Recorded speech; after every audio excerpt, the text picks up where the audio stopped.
如果你在聆听时不需要频繁暂停，就能理解大意，那么你的英语积累在日常表达中是完全够用的。我们开始吧。The year is 1845. In a small brick building in Danbury, Connecticut, the air is thick with steam and the sweet, metallic smell of mercury. This is the heart of America's hat-making industry.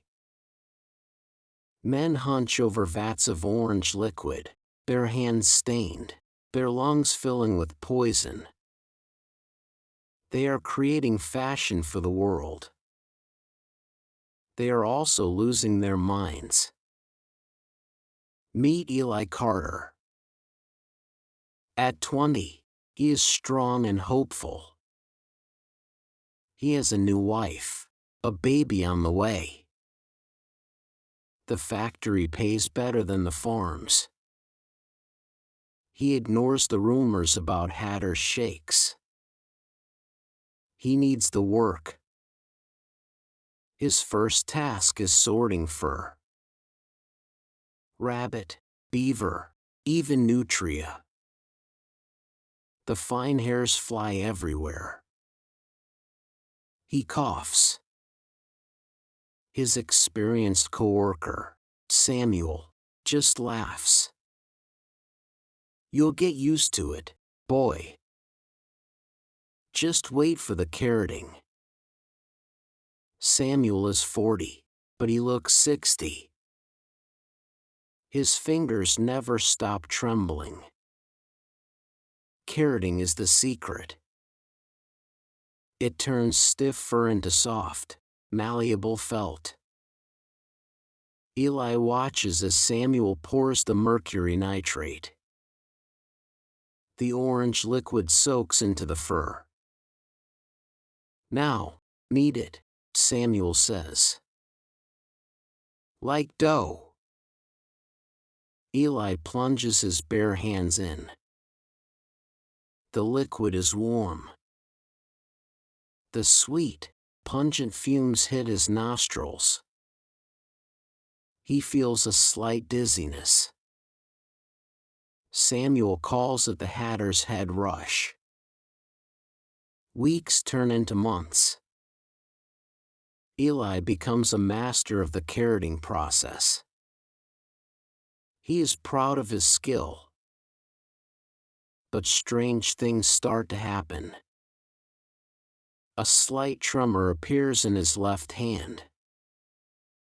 He drops a spoon at dinner. His wife, Mary, looks worried. Just tired, he assures her. A year later, the tremor is constant. The other men in the factory have it too. They call it the Danbury Shakes. It's a badge of honor, a sign of experience. But Eli notices other changes. Samuel is becoming unpredictable. One minute he's laughing, the next he's weeping in a corner. He claims to see spiders crawling on the ceiling. The foreman just shrugs. Old Sam's got the madness. It happens. Eli tries to ignore it.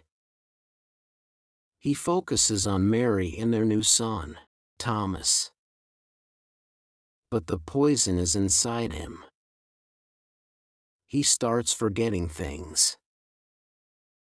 Simple words escape him. He gets lost on the familiar walk home. One night, he flies into a rage because his supper is cold. He screams at Mary, a viciousness he's never felt. He sees the fear in her eyes. Later, he sobs, begging forgiveness. He doesn't understand this new version of himself. The factory is a hellscape. No windows. The mercury fumes are so thick they haze the air. The men have a strange, staccato way of speaking, a result of damaged nerves. They are ghosts in the making. Tragedy strikes. Samuel collapses during his shift, convulsing. He dies 2 days later. The doctor's report says apoplexy.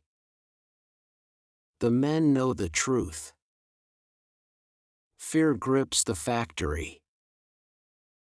Some men leave, choosing poverty over madness. But Eli stays. The baby needs milk. The rent is due. 5 years in. Eli is a shell. His body is thin, racked by tremors. His mind is a fog. He sometimes forgets his son's name. He is mad as a hatter. The phrase is no longer a joke, it's his reality. Meanwhile, in England, a doctor named James Parkinson, who also studied shaking disorders, begins to connect the dots. He publishes notes on the toxic effects of mercury on tradesmen. The news crosses the ocean slowly. Factory owners in Danbury dismiss it as foreign nonsense.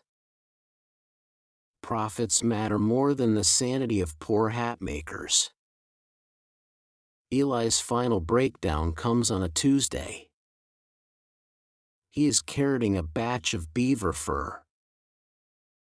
The fumes are particularly strong. He looks up and sees Samuel's face in the steam. The dead man is smiling at him. Eli screams. He overturns the vat, sending toxic liquid across the floor. He attacks the foreman, yelling about demons. It takes 4 men to restrain him. He is committed to an asylum. It is a warehouse for the broken. He spends his days rocking in a corner, muttering about the orange liquid. Mary brings Thomas to see him once. The little boy is terrified of the trembling, vacant-eyed stranger who was his father. Eli dies at 28. The official cause is pneumonia. The real cause was the hat on a rich man's head. The phrase "mad as a hatter" entered the popular lexicon. Lewis Carroll's fictional character turned a real-life tragedy into a whimsical figure. The world forgot the suffering. But the story of Eli Carter is the story of progress. It's a dark chapter that forced change. His suffering, and the suffering of thousands like him, led to labor laws, to safety regulations. It taught us to question what we cannot see, to value human life over convenience. Now, think about your own life.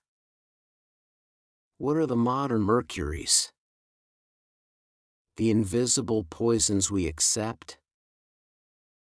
The constant stress we wear as a badge of honor? The digital distractions that fragment our focus? The pressure to keep going, even when our minds and bodies send warning tremors? We are all, in a way, modern hatters. We trade pieces of our peace for progress. The lesson of the hatter isn't just a history lesson. It's a warning. Pay attention to the tremors. Listen to the small warnings. Protect your mind. It's the most valuable thing you own. Learn this word, this phrase, and remember the man behind it. Let his story make you not just better at English, but wiser in life. 作为一个母语非英语的人，能把故事听完，你的进步太大了。感谢你收看这个节目。如果你觉得这个节目对你有帮助，请给我一个点赞，或者留下评论，这对我很重要。我们下个视频见。